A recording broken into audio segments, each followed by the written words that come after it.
Riya Kapoor was 6 months pregnant, a devoted wife in a traditional Indian household, while Arjun Kapoor, her charming, unemployed brother-in-law, was the one man she should have stayed away from.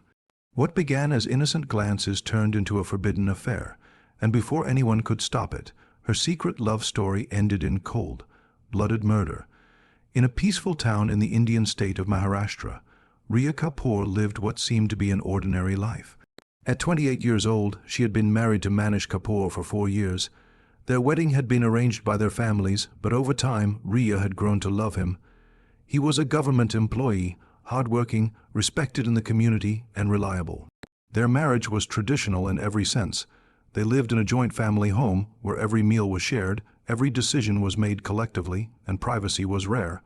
From the outside, everything appeared perfect.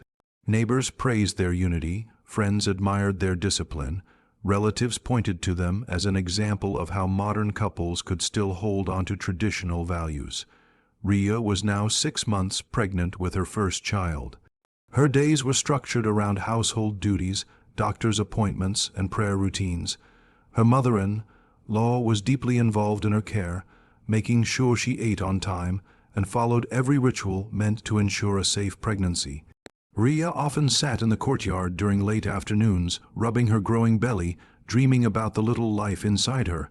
Despite being surrounded by people, she often felt lonely. Manish, though dependable, was emotionally distant. He believed in providing for the family, but not necessarily in expressing affection or spending quality time. Conversations were brief, mostly about groceries or money.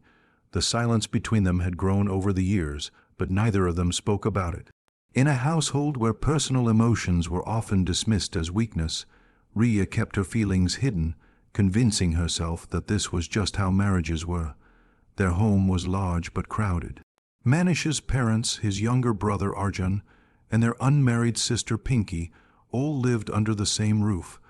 Arjun had only recently returned from Dubai after unexpectedly losing his job due to company downsizing. His return disrupted the rhythm of the household. Once seen as the successful, ambitious one, he was now jobless and frustrated, spending most of his time indoors. Initially, Riya thought little of his presence. She treated him with the same warmth and formality she extended to all family members. But over time, she began to notice how different he was from her husband. Arjun was talkative, humorous, and expressive. He offered to help her carry things, fetched her a glass of water when she was tired, and didn't shy away from complimenting her or teasing her in harmless ways. His light-heartedness was a contrast to the serious atmosphere created by Manish and their parents. Slowly, Riya found herself looking forward to the small conversations she shared with Arjun in the kitchen or during afternoon tea. They were innocent at first, just laughs and shared glances, but they carried something deeper beneath the surface. Something unsaid. As weeks passed, Riya's feelings became harder to ignore. Arjun, too, seemed to be struggling with his own emotions. The boundaries of their relationship, shaped by culture, religion, and family, began to blur. And though no one in the house had noticed anything yet, something dangerous was beginning to brew in the silence between their words and the looks they dared not hold for too long. What had begun as light-hearted interaction soon turned into something far more complicated. Riya found herself thinking about Arjun even when he wasn't around. A simple smile from him lingered in her thoughts longer than it should have. She began to pay more attention to her appearance, brushing her hair twice before coming out of her room, or choosing brighter dupattas when she knew Arjun would be home. It was a small rebellion against the dull routine she had settled into, a routine filled with expectations, restrictions, and emotional emptiness. Arjun, too, began to change. He was no longer just the younger brother who kept to himself. He found excuses to be in the kitchen when Riya was there. He offered to accompany her on walks to the nearby temple, making sure they stayed just out of view from the others. He even began helping her with little tasks, setting the table, organizing her medicines, and occasionally bringing her sweets from the market without anyone noticing. These gestures didn't go unnoticed by Riya, who felt seen for the first time in a long while. In a household where her role had always been defined by what she could do for others, Arjun's attention made her feel like a woman again, not just a daughter, in-law, or a mother-to-be. Their emotional connection deepened. Riya began confiding in Arjun, things she had never told anyone. She spoke about her fears of becoming a mother, her doubts about Manish's love, and her feeling of isolation within the crowded household. Arjun listened without judgment. He shared his own frustrations, the sense of failure he felt after returning from Dubai with nothing, and how he was treated as a burden rather than family. They became each other's emotional crutch, convincing themselves that they were just helping each other cope, but beneath the surface, something else had taken root. One afternoon, when the house was unusually quiet and most of the family had gone to attend a local function, Riya and Arjun found themselves alone. What should have been an ordinary moment turned into a turning point. A gentle touch on Riya's hand lingered too long. A look exchanged between them carried more than just affection. It carried longing. They didn't speak about it afterward, but both knew a line had been crossed. And once crossed, there was no turning back. What followed was a series of stolen moments, quick glances in crowded rooms, late-night conversations exchanged quietly over text messages, and meetings under the pretense of household chores. Every encounter added another layer to their growing secret, pulling them deeper into a situation that was becoming harder to control. They didn't plan it, nor did they talk about what they were doing. They just kept moving forward, one step at a time, hoping that no one would notice. But in a joint family where every action is observed, secrets don't stay hidden for long. Small signs began to raise suspicion. Riya's mother-in-law noticed her distracted behavior. Manish became aware that Arjun and Riya were spending more time together than seemed appropriate. The walls were beginning to close in, but the pair were too entangled in their forbidden connection to see the danger approaching. It was a late September evening when everything began to unravel. The house was filled with the usual hum of activity, dishes clinking in the kitchen, the television playing an old film in the living room, and voices echoing from the veranda where the family gathered after dinner. But amid the routine, something felt off. Manish had come home earlier than expected, his face unreadable and his phone gripped tightly in his hand. He didn't speak much, barely acknowledging Riya, and went straight to the bedroom. Riya, sensing something was wrong, followed him a few minutes later, but he had already locked the door. Unbeknownst to her, Manish had found something he wasn't meant to see. Her phone had buzzed during the day with a message from Arjun that she had forgotten to delete. Manish had read through weeks of messages. Every word, every emoji, every half-hearted denial and confession was there. The betrayal pierced deeper because it wasn't just his wife, it was his own brother. Manish sat alone in the room that night, not saying a word to anyone, not confronting either of them. He simply watched and waited. The following days were tense. Riya noticed the change in him. He spoke less, avoided eye contact, and seemed always to be observing. Arjun, too, began acting strangely.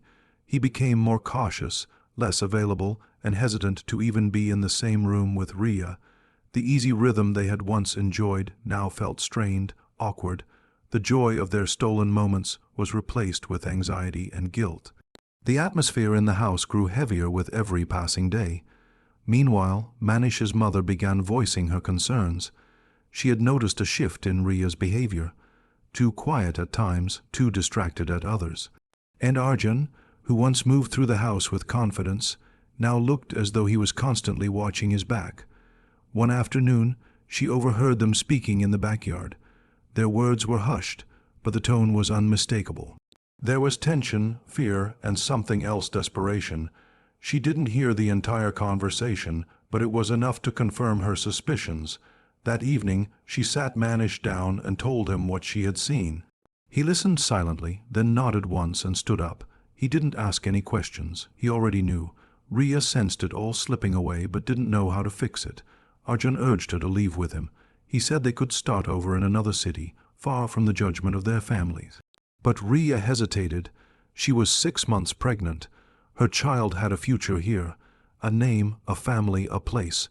Running away would mean abandoning everything she had built, risking everything she had never even dared to ask for. She didn't know that while she was weighing her options, a much darker decision was already being made. The tension in the house reached its peak. Conversations became shorter, glances sharper. The family that once operated like a well-oiled machine now moved with suspicion and silence. And in that silence, something dangerous was brewing, something irreversible. None of them knew that tragedy was just days away, lurking quietly behind closed doors, waiting for the right moment to strike. The night was unusually still. A quiet wind moved through the garden trees, and the street outside their home was silent, lit only by the dim glow of a flickering street lamp. Inside the house, the family had gone to bed early.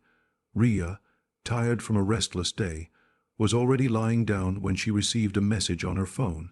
It was from Manish, asking her to meet him outside in the garden. Confused but concerned, she got up carefully and walked out without waking anyone. She thought perhaps he wanted to talk, to finally open up about everything that had gone wrong between them. She had no idea it would be the last time she would walk through that door. Hours later, her lifeless body was found in the same garden, lying among the flower beds, her face pale, her lips slightly parted, and her dupatta twisted tightly around her neck. The baby she was carrying had died too. The sight was gruesome and deeply shocking. The cries of her mother-in-law shattered the night as neighbors gathered around in disbelief. The police were called immediately. Officers cordoned off the area, and crime scene investigators began combing through the scene. There were no signs of forced entry, no evidence of a break-in, and no indication of an outsider being involved. Everything pointed to someone from inside the house. Suspicion quickly fell on Arjun. He was nowhere to be found.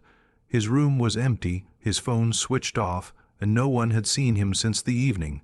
Given the rumors that had started to circle about his closeness with Riya, it seemed obvious to everyone he had done it either out of jealousy, panic, or fear of exposure. But the investigation soon took a surprising turn. A neighbor came forward with security camera footage from a small CCTV camera installed above their gate. The footage showed Manish walking with Riya into the garden late that night. They appeared to be talking, though their expressions were not clearly visible. Arjun never appeared in the footage. This revelation forced the police to widen their focus. Under questioning, Manish remained calm at first. He told officers he and Riya had spoken briefly, and that she had returned to the house afterward. But when shown the footage, his composure began to crumble. The inconsistencies in his story began to surface. A forensic analysis showed defensive bruises on Riya's arms, indicating a struggle. Under the weight of evidence and mounting pressure, Manish finally broke. He confessed that he had discovered the affair weeks earlier, but kept silent, consumed by humiliation and rage. To the outside world, he appeared controlled, but inside, he was unraveling. He couldn't bear the shame of being betrayed, not just by his wife, but by his own brother. In his mind, confronting her wasn't enough. He wanted to erase what had happened, to take back the control he believed he had lost. So he planned the murder. He lured her outside under the pretense of a calm conversation, and in a moment of suppressed fury, strangled her. His confession stunned the family and community. Arjun, who had fled in fear of being blamed, was eventually found hiding at a friend's house in a nearby town. Though emotionally shattered, he was cleared of any involvement. The damage, however, was irreversible.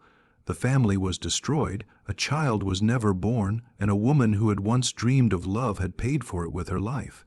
The days following Manish's confession were filled with disbelief, sorrow, and an overwhelming sense of betrayal. News of the murder spread quickly across the town. Neighbors who once admired the Kapoor family now looked on with hushed conversations and judgmental stares. The house, once filled with shared laughter and daily routines, had become a silent shell of its former self. Every corner whispered memories of Riya, her soft voice, her gentle presence, her dreams for the child she would never get to hold. Manish was taken into custody, and charged with the double homicide of his wife and unborn child. During his trial, he showed little emotion. He sat quietly, offering no defense, no justification beyond his recorded confession. In court, he admitted to feeling humiliated, betrayed, and consumed by anger that had built up over weeks. He claimed he acted in a moment of emotional collapse, but the prosecution saw it differently. The murder, they argued, was premeditated. He had lured Riya outside, waited until the house was asleep, and used her own dupatta to kill her. The jury agreed. Manish was sentenced to life imprisonment without the possibility of parole. The court declared it a cold, calculated act driven by ego, possessiveness, and wounded pride. Arjun returned to the house a month later, after his name was cleared. He had spent his days in hiding, paralyzed by fear and guilt, unsure whether to turn himself in or disappear forever. When he learned the truth, that his brother had murdered Riya, he broke down. He blamed himself, believing that if he had distanced himself earlier, if he hadn't let the emotional attachment grow, Riya might still be alive. But grief offered no answers, only a constant ache. He left the family home soon after and moved to another city, choosing to live a life far removed from the memories of his past. Riya's family was devastated. Her parents had trusted the marriage arrangement and believed their daughter was safe in a respected household. Now they were left to mourn not just a daughter, but a grandchild they never got to meet. They held a small memorial ceremony, attended by a few close relatives, where Riya's favorite flowers were placed on a photograph of her smiling gently, taken just weeks before her death. The house was never the same. Manish's parents aged rapidly under the weight of shame and sorrow. They stopped attending social gatherings, their once respected name now tainted by scandal. The quiet in their home was no longer peaceful. It was heavy, echoing with the silence left behind by tragedy. This case became a local cautionary tale. It wasn't just a story of infidelity or murder. It was a story of emotional neglect, suppressed desires, and the catastrophic consequences of secrets left to fester.